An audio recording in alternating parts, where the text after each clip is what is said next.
As a child of the 1970s and 80s, growing up in London, Ontario, writer Michelle Orange lived through the early years of a now familiar occurrence, the career woman. It left an indelible impression on her family and her relationship with her determined mother. In her new book, Pure Flame, a memoir, Michelle Orange makes an extraordinary study of that time and what came after. And we're pleased to welcome her back to TVO and into our virtual studio tonight from Brooklyn, New York. Hi, Michelle. Hi there. Nice to talk to you. So I was reading the book, and you had a description that you used to work at a provincial broadcaster, and you were describing the Yonge and Eglinton area. I was like, wait, you worked at TVO. It's true, I did. I did from 1998 to 2003. I worked in the TVO online division, which was very new and exciting back then. Well, it's really awesome to have you back and as a guest on the show. Thank you. So nice to join you.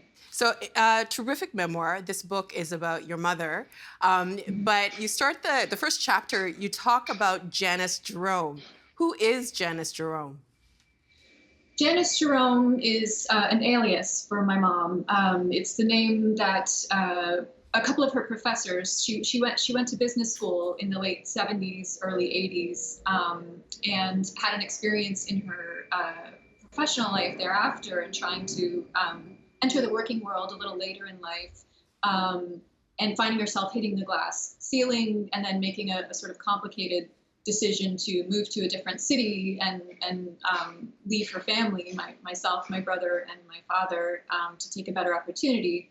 So in the aftermath of that, her one of her old professors at the business school at Western, University of Western Ontario, decided to write up a business case about her dilemma and making this choice. And initially, it was something that I think he conceived of as sparking a discussion. You know, business cases are sort of pedagogical models in the business classroom, and thought about sparking a discussion about management and fit and how corporations can best retain employees. But what he discovered in bringing the case into the classroom is that students got very exercised about this Janis Jerome and her decision to leave the family, and so the case was adjusted and became actually more of a gender study than a fit study. And I want people to read the book to find out how the students perceived Jack Jerome. How did you find out that your mother was the subject of a Harvard Business School case study? It was something that came up in 2016, actually. We were having a discussion about my working life and my struggles to get paid and feel like I was earning what I was worth. And we were having a particular discussion about that. And my mom sort of very casually, we were texting, as was our habit at that time. We connected late in our relationship about over text. And she just sort of very casually mentioned, well, you know Janis Jerome, remember that story? And I said, no, who are you talking about? And she got into this idea that she had this whole other identity that I didn't know about, and this other story had been written about her in this momentous decision in her life when I was a child. What was it like to see yourself referred to in the case study? Well, it was funny, but some of the details are disguised. So the city's changed, and Janis has 3 children instead of 2. But I assumed that I was the 6-year-old who was crying about mommy not being around to play as much anymore. Yeah, it was interesting. The whole thing was fascinating. My mom was not super forthcoming, not much of a storyteller, didn't spend a lot of time analyzing her life or her choices, or at least not with me. So reading this third person story about her life, where I show up and my father shows up, and it was fascinating. It was really interesting. I think even when you think about if that was to happen today, because your mother would commute to Toronto, right, for work, and then go back home to London on the weekend. I think even if that happened today, I think it would still raise a few eyebrows. Can you describe the difference between reading about your mom leaving the family to take a better paying job in a big city and what it felt like for you at home? Reading about it was really interesting because, Janis is quoted, and I wasn't entirely sure how much was fictionalized in these quotes, where she's discussing maybe it would be better for my children to see a mom who is independent and makes choices for herself. I did wonder how much of that was accurately quoted. At the time, I had the sense that my mom wasn't really happy being at home. So she'd been in the working world for quite a while. She wasn't super accessible to me as a child. So the decision for her to start commuting, I don't remember it as certainly not as a particular trauma. It felt like it would be a little different, but not that different. And maybe I was kidding myself about that, but that's how I remember it. But it's interesting because the woman who was taking care of you, you kind of transferred, I guess, the relationship or the how you would behave with your mother with her. It's true that a woman would come and look after my brother and I after school, and I bonded with her really intensely, and started a sort of letter writing campaign with her. We did become very close. Yeah. You wrote that as a child you stopped seeing your mother clearly, and in adolescence you stopped wanting to. What did that when did that change? It was around the time when I turned 30, and my mom, I think, went through a transformation in her own life. In short, she went through business school. She made this move to Toronto, and she was very successful in her career. And she became a CEO of a federal debt agency in Canada, and worked hard, worked like a demon, for most of her adult life. And then around 59, 60, she met a man and fell in love and married very quickly and retired. And I couldn't have been more shocked by this development. And I felt something in her shift, her personality, her openness to me, her interest in me. That was my perception anyway. And it was at that point that our relationship started to progress in a way that it had really stalled when I was a child. Did anything happen? Was there a reason why it shifted? I would just say it was her openness to me, her interest in me, her the anger that I felt in her that was driving her, and the tension that I felt to be a core part of her seemed to fall away, and she found happiness in a way that was both inspiring to me and seemed to open a portal for us to communicate in ways that we hadn't been able to before. At one point, she acknowledged your anger. I think there's a lot of us that might go through life wanting to have that acknowledgement and that never coming. What did that mean for you when she did acknowledge your anger? And she said that she was sorry for it. It was an interesting moment. It felt almost not insincere, but loaded with her own sort of anger and ambivalence about so much between us. But it was, that moment, and certainly the time beyond that, was healing. I think it was important for us to acknowledge that anger between mothers and daughters can be a productive force as much as an obstructive one. If we can admit it to each other, if we can admit the ways that that our anger isn't so much to do with each other. I write in the book about when my mom read a short portion of this book and her very complicated reaction, struggling with the idea that I might write with an anger that was not about her necessarily, but of her, that in fact anger is a form of legacy between us, and that's okay, that's interesting, and it's worth thinking about in ways that I think don't get talked about or thought about very in much depth or with much complication. And that's one thing I really wanted to do with this book. And seeing yourselves as extensions of each other. There's a moment in the book where your mom can't do certain things, and the way she speaks to you, like pick up those shoes, it's not to be rude, but she just sees you as an extension of her. Yeah, my mom struggled with, at the end of her life, with a chronic lung condition, and it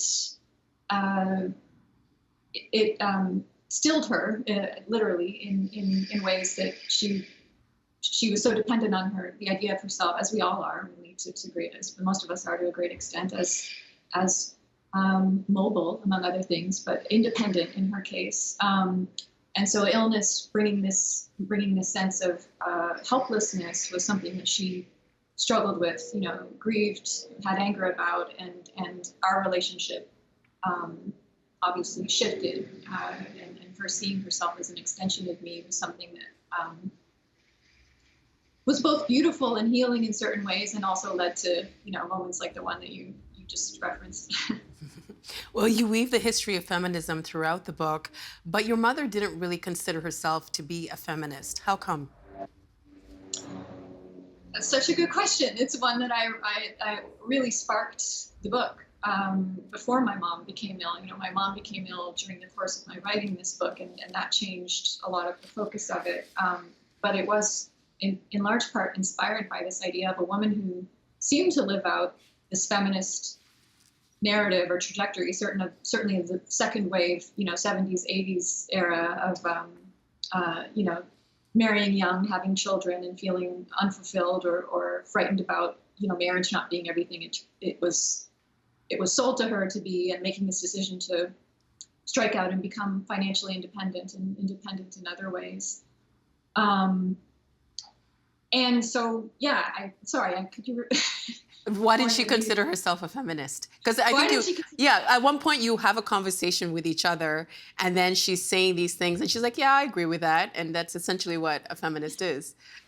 Well, right. It's sort of I chalk it up to, or one conclusion I come to is I don't the messaging in the second wave. Maybe someone in my mom's position, in the suburbs of a Canadian town, saw feminism as this group of radical women, in bigger cities who were unreasonable or hated men, or all the cliches, really, and unable to see herself in that mission or see her place in it, even as she was seeding her own independence and her own, sort of emancipation, really, and giving birth to herself, which was one of the sort of mottos of the second wave. I still think about it. I don't know that I have a complete answer. It's a fascinating question. I'm about to read a passage from the book, but I just wanted to preface it by saying that your mother loved flowers. As a child, she picked flowers for her mother, your granny. And I just want to read this passage from the book.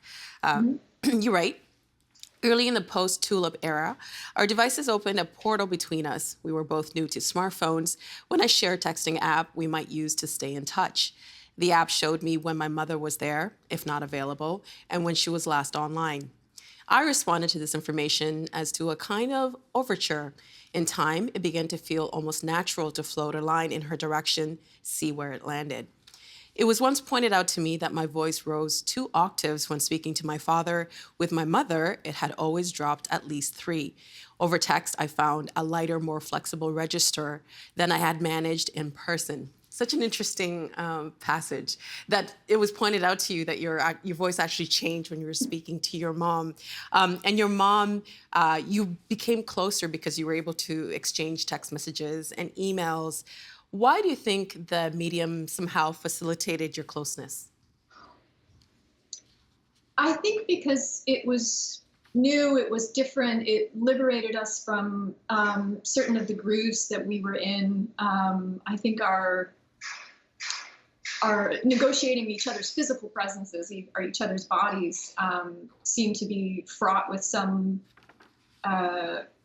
unnameable tension that we just weren't able to achieve a dynamic in person that at least for a time, that we were over text. And I think my mom, I'm a writer, my mom's not a writer, but I was able to, maybe she felt freer to use a different voice with me that was lighter and more playful, and emojis figure largely in the book, and my mom's facility with them.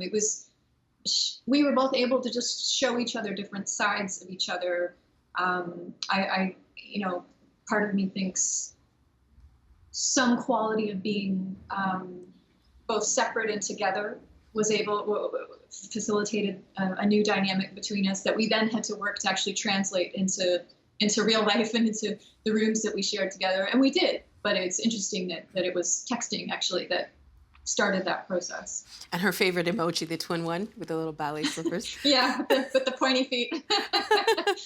You, in the book too, you write about this. In literature, mother-daughter relationships are often fraught.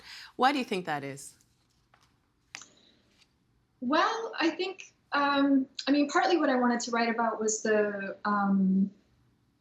what I experienced as or what I believe is a sort of dearth of stories that enter into that complication or that fraughtness in a way that honors it rather than simplifies it. You know, that gives.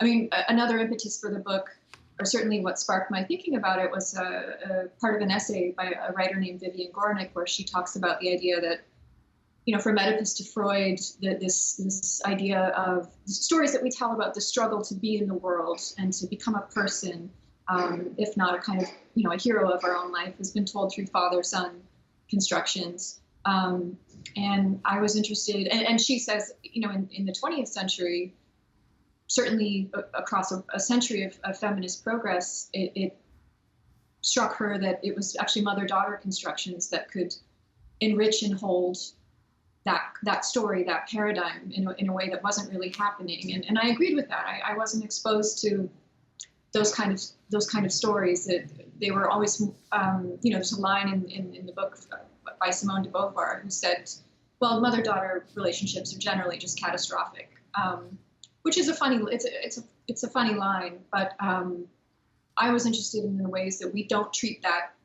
catastrophe as a source of rich and profound, you know, ambivalence, doubt, you know, the seeds of you know, this larger question of how do we grow by each other? How do we enter the world and find our way in it? You talked a little bit about your mom and the challenges that she had before she died. She started having lung issues around the same time that her career was taking off. How did she get sick?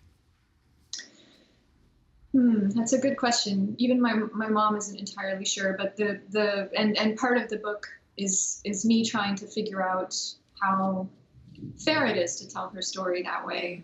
There's a simple version in which you could say she worked too hard, she didn't take care of her health, and it led to this chronic lung disease that eventually killed her.